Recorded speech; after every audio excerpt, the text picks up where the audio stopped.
School is more expensive than it had been, certainly when I was back in school. It's just a challenge to cover all the costs associated with going to school, with living away from home, with all the other expenses that are included in it.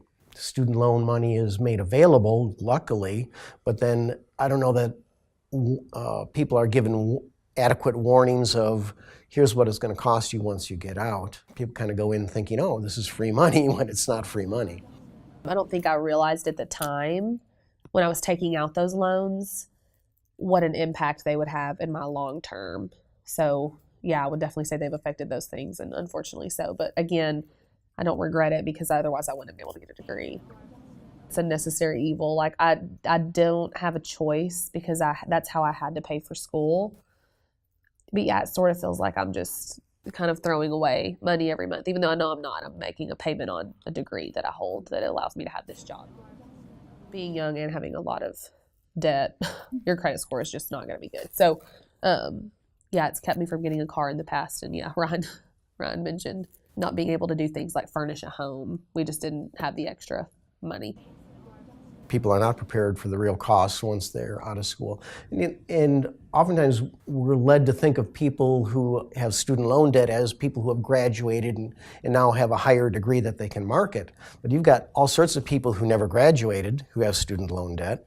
And then you've got people who have degrees that just don't pay the kind of money that they were expecting once they got out of, or when they went into school, they weren't thinking, this is going to reward me financially. It was more, this is my passion, this is my interest. But if your interest is in medieval French poetry, that's not going to get you a lot of money to pay back that $20,000, $30,000 of student loan debt. To me, $40,000 is a lot of money, so it was never even an option to like try to just pay those off. So we just knew we were going to have to accrue that interest and pay it off a little at a time.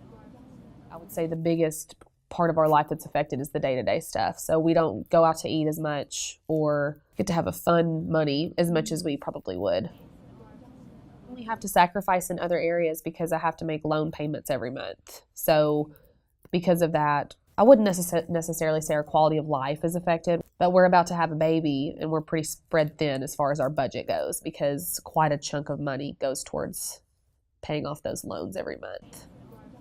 There's other people who are trying to get out of other debt like credit card debt or collection debt, medical debt, and so we try to give them guidance on that. And when you've got $20,000, $30,000 of student loan debt layered on top of that, it shuts down a lot of dreams, unfortunately. Certainly, a good education is a gateway, helps you to find a career, helps you to find a passion, helps you to find good employment, but it can also be a real millstone around your neck because it's holding you down. If you've got a student loan payment of $500 a month, that's a pretty good part of a house payment, or it certainly is a car payment. People aren't always anticipating that additional cost coming out of school that is really going to be a burden for them.